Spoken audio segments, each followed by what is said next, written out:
एक चिड़िया थी जिसका नाम लाडो था। वो अपने पति लाडो चिड़ा के साथ रहती थी। एक दिन लाडो चिड़िया के सपने में परी आई। परी ने लाडो चिड़िया को बताया कि जंगल के टीले पर एक अनजान पक्षी का अंडा रखा है जिसकी देखभाल करने वाला कोई नहीं है। लाडो चिड़िया ने सुबह सुबह ही जंगल के टीले पे जाकर अंडे को ढूंढा और अंडे को उठाकर अपने घोंसले में लेकर आ गई और ये सारी बात अपने पति चिड़ा को बताई। दोनों मिलकर उस अंडे का ध्यान रखने लगे। जब अंडे में से बच्चा निकलने वाला था तो सभी पशु पंछी उसे देखने के लिए आए। सभी बहुत खुश थे। कुछ ही देर बाद बच्चा अंडे में से बाहर आ गया। लाडो तो बच्चे को देखकर बहुत खुश हो गई, लेकिन आस पड़ोस के पशु पंछी बच्चे को देखते ही भाग गए, क्योंकि अंडे से निकला हुआ बच्चा कोई मामूली पंछी का बच्चा नहीं था, वो एक चील का बच्चा था। अब तो लाडो चिड़िया और चिड़ा भी उस बच्चे को देखकर घबरा गए, लेकिन लाडो को ये बात नहीं पता थी कि आगे चलकर यही चील का बच्चा सिर्फ लाडो की ही नहीं, पूरी बस्ती के पशु पंछियों का रखवाला बनने वाला है। भी कालू कौवा बोला, अरे लाडो, ये किसका अंडा लेकर आई हो तुम?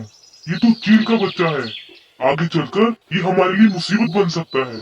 तुम अभी अभी इस बच्चे को लेकर यहाँ से चली जाओ और जहाँ से अंडा उठाकर लेकर आई थी वहाँ पर उसे छोड़ दो। तभी लाडो चिड़िया बोली, नहीं नहीं, ये तो अंडा मुझे परी ने दिया है। मैं इसे इस तरह अकेले नहीं छोड़ सकती। अगर ये बच्चा चील का है तो क्या हुआ, मैं इसे पाल पोस कर बड़ा करूंगी। तभी कबूतर बोला, अरे, ये लाडो चिड़िया हमारी मौत को अपने घर में लेकर आई है। तुम देखना, आगे चलकर जब ये बच्चा बड़ा होगा ये सबसे पहले हमें खा जाएगा। ये बात पूरी बस्ती में फैल गई और साथ ही साथ ये बात तोता राजा के कानों तक भी पहुंच गई। राजा जी ने शाम को मीटिंग बुलाई और उसमें लाडो और चिड़ा दोनों को आने का संदेश सिपाही पंछियों के द्वारा भेज दिया। राजा की बात मानते हुए सिपाही पंछी लाडो चिड़िया के घर पहुंचे और बोले, अरे ओ लाडो चिड़िया, राजा जी ने शाम को मीटिंग बुलाई है। तुम्हें और तुम्हारे पति को मीटिंग में बुलाया है। और देखते ही देखते शाम हो गई। सारे पशु पंछी मीटिंग में शामिल हो गए। लाडो चिड़िया और चिड़ा भी वहां पर आ गए। तभी राजा ने लाडो से पूछा, लाडो, ये सब क्या है? तुम चील के बच्चे को लेकर क्यों आई हमारी बस्ती में? क्या तुम्हें बस्ती के बाकी के पशु पंछियों की कोई चिंता नहीं है?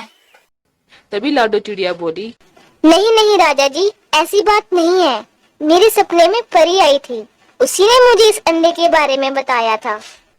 तभी काले कौवे ने कहा, ये सब बकवास है राजा जी। मैं तो कहता हूँ लाडो और उसके परिवार को इस बस्ती से बाहर निकाल दो। पूरे कौवे की बात सुनकर बाकी के पशु पंछी भी चिल्लाने लगे। हाँ हाँ, लाडो को बस्ती से बाहर निकालो। राजा जी ने सबको शांत किया और लाडो से कहा, लाडो, अगर तुम्हें इस बस्ती में रहना है तो तुम्हें इस बच्चे को छोड़कर आना होगा, और अगर तुम्हें ये मंजूर नहीं है तो तुम्हें इस बस्ती को अपने परिवार समेत छोड़ना होगा। तभी लाडो चिड़िया बोली, ठीक है, आप सब यही चाहते हैं तो मैं ये बस्ती छोड़कर कहीं दूर चली जाती हूँ। लाडो चिड़िया जंगल छोड़कर पास वाले जंगल में अपना घोंसला बनाकर वहां रहने चली जाती है। ऐसे ही कुछ दिन गुजर जाते हैं और वहां रहते हुए लाडो चिड़िया ने 2 अंडे दिए। लाडो चिड़िया, सुनिए जी, बारिश का मौसम आने वाला है और हमारे अंडे भी हैं। आप जल्द जाकर अनाज इकट्ठा कर लीजिए। पति चिड़ा, हाँ हाँ, मैं अभी जाकर अनाज इकट्ठा करता हूँ। इधर चिड़ा बारिश का मौसम आने से पहले अनाज इकट्ठा करने लगा और इधर लाडो चिड़िया आने वाले बच्चों का इंतजार करने लगी। बारिश का मौसम आ गया। ऐसे ही कुछ दिन बीत गए। ऊपर वाले ने लाडो का माँ बनने का सपना पूरा कर दिया और अंडों में से 2 प्यारे प्यारे बच्चे निकले। चीनू अपने दोनों भाइयों से बहुत प्यार करता था, लेकिन दोनों भाई चीनू से नफरत करते थे। चीनू और दोनों भाइयों में बहुत झगड़े होते थे। ऐसे ही एक दिन दोनों भाई खेल रहे थे, तभी चीनू वहां पर आ जाता है। चीनू, मुझे भी खेलना है आपके साथ। क्या मैं आप दोनों के साथ खेल सकता हूँ? लाडो के दोनों बच्चे बोले, नहीं नहीं, तुम हमारे साथ नहीं खेल सकते। तुम हमारे सगे भाई नहीं हो। चीनू, ऐसा किसने कहा? मैं तुम दोनों का बड़ा भाई हूँ, मुझे भी खेलने दो ना। लाडो के दोनों बच्चे बोले। नहीं, माँ ने तुझे जंगल के टीले से उठाया था। अगर तुझे ये बात झूठ लगती है तो जाके माँ से पूछ। हमने खुद हमारे कानों से सुना है। एक दिन माँ और पिताजी ये बात कर रहे थे। जैसे ही चीनू को ये बात पता चली, वो एकदम से टूट जाता है और रोते रोते माँ के पास चला जाता है। लाडो चिड़िया। क्या हुआ चीनू, तुम रो क्यों रहे हो? चीनू, देखो ना माँ, मेरे छोटे भाई मुझे उनके साथ खेलने नहीं दे रहे हैं और वो कह रहे थे कि मैं उनका सगा भाई नहीं हूँ। आपने मुझे जंगल के टीले से उठाया है माँ, क्या ये बात सच है? बोलो माँ, क्या ये बात सच है? लाडो चिड़िया। मुझे माफ करना मेरे बच्चे, पता नहीं तेरे भाइयों की ये बात कहाँ से पता चली, लेकिन ये बात सच है। तभी बाहर से दोनों भाइयों की चिल्लाने की आवाज आती है। बचाओ बचाओ बचाओ बचाओ। तभी चीनू देखता है कि एक बड़ी सी चील उन दोनों भाइयों के पास खड़ी होती है। वह उन दोनों पर हमला कर रही थी। तभी चीनू उस बड़ी चील पर हमला बोल देता है। उस बड़ी चील को वहां से खदेड़ देता है। दोनों भाइयों की जान बच जाती है। लाडो के दोनों बच्चे। भैया हमें माफ कर दो, अगर आज आप यहाँ पर नहीं होते तो ये बड़ी चील हमें खा जाती।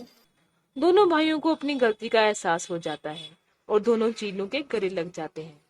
दूसरी ओर ये सारा दृश्य कालू कौवा देख रहा था। वो जाकर ये बात राजा के कानों तक पहुंचा देता है। राजा जी, हमने लाडो को बसी से निकालकर बहुत बड़ी गलती कर दी। आज मैं लाडो के घोंसले के ऊपर से उड़ रहा था और उसके बच्चे बाहर खेल रहे थे। तभी वहां पर एक बड़ी सी चील आ गई और उसने उन दोनों पर हमला कर दिया। तभी लाडो के घोंसले से एक चील का बच्चा बाहर आ गया और उसने उस बड़ी चील का सामना भी किया और उस बड़ी सी चील को खदेड़ दिया। मुझे लगता है लाडो ने जिस चील के बच्चे को पाला था, ये वही बच्चा है।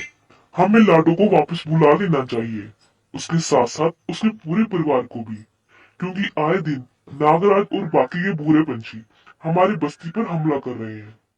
अगर ये चील का बच्चा हमारी बस्ती में रहेगा तो ये हमारा रखवाला बन सकता है। राजा जी। तुम सही कहते हो कालू, हमें लाडू और उसके परिवार को वापस बुला लेना चाहिए। राजा सिपाही पंछियों द्वारा लाडो को वापस बुलाने के लिए संदेश भेज देता है और लाडो भी पिछली सारी बातों को बुलाकर बस्ती में वापस रहने आ जाती है। सारे पशु पंछी भी चील को अपना लेते हैं। जब भी बस्ती पर कोई संकट आ जाता, चीनू उस संकट का सामना करता था। ऐसे ही आगे चलकर चीनू लाडो और पूरे बस्ती को रखवाला बन गया। तो दोस्तों, आपको हमारी कहानी कैसी लगी? ऐसी ही दिलचस्प कहानियों के लिए हमारे चैनल को लाइक और सब्सक्राइब करें और हाँ, बेल आइकन दबाना ना भूलें।